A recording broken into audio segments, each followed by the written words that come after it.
Eto, naamoy ko to sa kaibigan ko. At tinanong ko siya, saan mo ba nabili yan? Sabi niya, online nga daw. At pinakita niya nga sa akin yung seller. At eto na, gusto ko rin i-share sa inyo. At ang mura.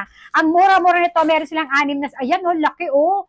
Sa laking neto, ang mura lang neto, meron silang 6 na cent.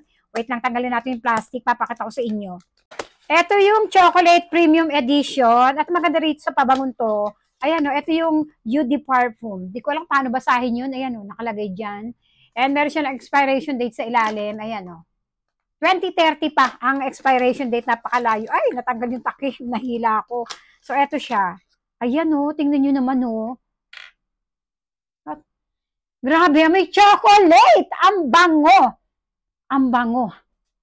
Parang ang sarap tuloy kainin. Amoy chocolate siya. Amin mo. Amin daw muna ng anak ko. Ay, chocolate, no? Pamoy natin nga. Isa lang, Daisy, tipinin mo. Tipirin daw, eh, mura nito. Try natin, ayan. Grabe. Kung kayo ay naghahanap ng pabango na amoy chocolate, yung chocolate na masarap ha, yung mamahaling chocolate, eto na yon. Ang bango niya. Ang sarap niyang amuyan. Walang tusing. Kasi ako mahina yung ganito ko sa mga tusing eh. At ang mura nito. Maganda itong ipangregalo or gamitin mo. Lalo na kapag may mga date-date ka. Ang mura nito.